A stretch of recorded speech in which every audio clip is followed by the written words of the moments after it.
Halo guys, kembali lagi di Babisik Channel. Belajar biologi semakin asik tentunya bersama Kak Edi. Nah, kali ini Kak Edi akan membahas materi kelas 11 yaitu tentang otot ya. Walaupun udah ada video Kak Edi yang tentang mekanisme kerja otot ya, silahkan dicari di playlist kelas 11 guys ya. Nah, kali ini Kak Edi ngebahas tentang kerja otot atau sifat otot, di mana kerja otot itu nanti akan dibagi dua, yaitu ada otot sinergis dan antagonis. Ini kayak ibarat kita itu kayak lagi main sinetron, jadi ada yang baik sama yang jahat atau yang searah dan berlawanan gitu ya. Jadi nanti ada namanya sinergis dan antagonis. Maksudnya gimana Kak? Jadi nanti ada dua aktivitas otot nih. Misal ada dua tangan nih Kakak, dua jari ya. Sebelah yang ini tuh mau kontraksi. Kalau yang ini mau kontraksi. Berarti kalau dua-duanya kontraksi, berarti itu gimana? Arahnya tuh sama ya, sama-sama kontraksi gitu kan. Nah, itu namanya sinergis. Tapi kalau yang satunya kontraksi, satunya relaksasi, kan ini dua beda nih. Arahnya ke arah yang berbeda. Berarti kalau arahnya berbeda, berarti dia antagonis. Ingat konsepnya, kalau dia searah, maka dia sinergis, sedangkan kalau yang beda arah atau berlawanan, maka nanti namanya antagonis. Ini dia searah, sedangkan ini nanti berlawanan. Nah, Kak Edi akan bahas pertama sekali untuk yang antagonis, karena yang antagonis itu lebih banyak guys penjelasannya dan lebih banyak atau lebih sering ditanyakan di soal-soal ujian ya. Kita bahas yang gerak antagonis. Gerak antagonis yang pertama adalah, ini kayak dimundurin dikit ya. Gerak antagonis yang pertama ya, kayak dibuatin di sini antagonis.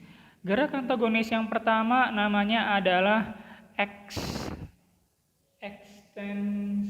Itu beberapa ada yang beda nama ya. Jadi ada yang ngomong ekstensi fleksi, ada yang ngomong apa namanya?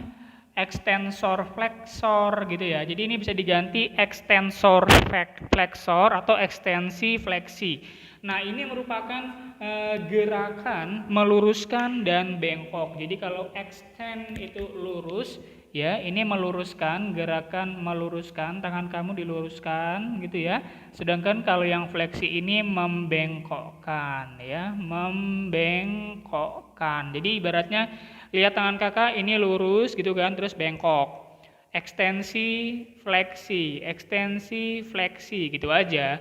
Lurus, bengkok, ekstensi, fleksi gitu aja ya. Dan yang kedua adalah abduksi.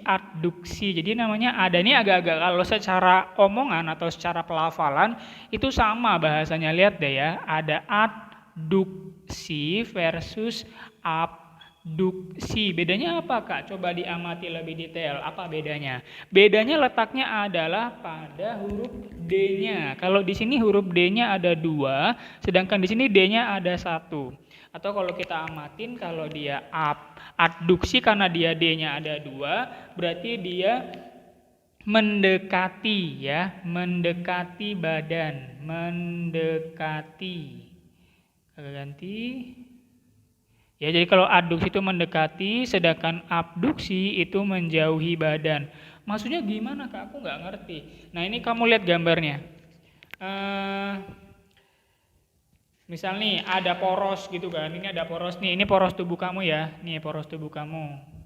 Nah, kalau tangan kamu lagi keluar, itu namanya menjauhi kan, menjauhi poros tubuh kamu. Coba lihat ini, coba lihat tangan kakak ya. Ini poros nih, ini tangan kamu yang warna hitam. Tangan kamu bergerak gini. Nah, ini dari yang seperti ini, bergerak seperti ini, kan menjauhi nih kan. Dari gini rapat jadi menjauhi. Tapi kalau dari gini menjauhi kemudian ke tengah itu namanya mendekati.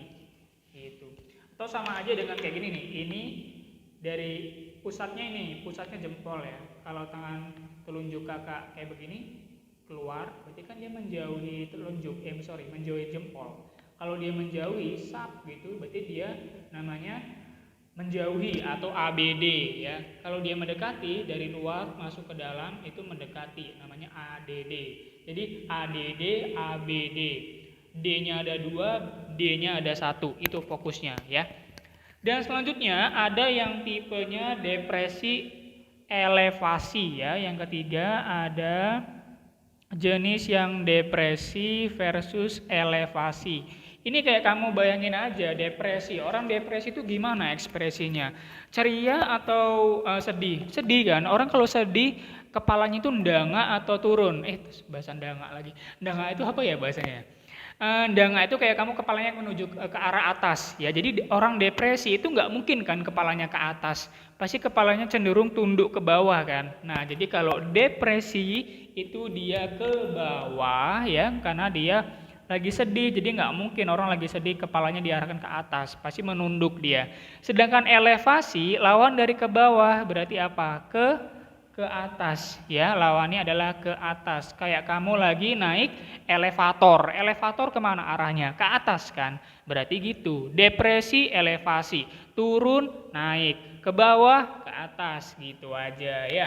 Lanjut, yang keempat ada jenis yang supinasi pronasi. Yang keempat jenisnya adalah supinasi versus pronasi. Kalau supinasi ini kayak dia buat kayak ibarat aja ya. Jadi biarkan bisa membayangkan ya, buat kayak filosofi aja. Jadi kalau supinasi, orang yang makan sup itu harus di mana? Pakai mangkok dong, jangan pakai piring. Kalau pakai piring nanti tumpah kan kuahnya. Jadi kayak kamu tuh makan sup. Jadi kalau sup itu dia kayak kita makan mangkok, berarti tangan kita itu harus kayak berbentuk mangkok. Atau tangan kita dalam posisi menengadah ya. Kalau lawannya menengadah, menelungkup tangan kamu tuh. Nih, coba bayangin. Kamu makan sup, berarti harus kayak pakai mangkok kan. Tangan kamu kayak mangkok nih. Ini mangkok kan nih, kayak cekung kan tuh, cekung. Berarti harus begini tangan kamu, minta. Supinasi, sup gitu kan. Sup, ini pronasi, supro, supinasi, pronasi. Nah, gitu. Lanjut, yang kelima adalah eversi, inversi. Nah, ini yang kelima, nomor 5 sangat jarang dibahas sih ya. Apa tadi? Eversi, inversi ya. Eversi versus inversi. E dan in. Kalau itu keluar ya kan, kayak ibaratnya kamu lagi ya bercandaan lah. Keluar gitu ya kan. Jadi dia kalau eversi itu ke arah luar, keluar. Kalau ini ke dalam. Jadi kayak ibaratnya gini nih, sama nih kayak tadi tangan kakak nih. Ini kan tangan kakak nih, kalau posisi tangan kakak begini, dari luar kemudian sap ke tengah, itu berarti mendekati kan, ya kan? Atau dia menuju ke arah dalam, sap. Tapi kalau ke arah luar, ini, keluar dia, inversi ya. Inversi, eversi, ke dalam, keluar. Inversi, eversi. Sebenarnya kalau yang penjelasan eversi sama inversi itu lebih banyak dibahas nanti kalau kaki. Ini kan kaki kamu nih. Kakak susah nurin kaki kakak ya. Ini kaki, kalau kamu lagi olahraga kan gini nih.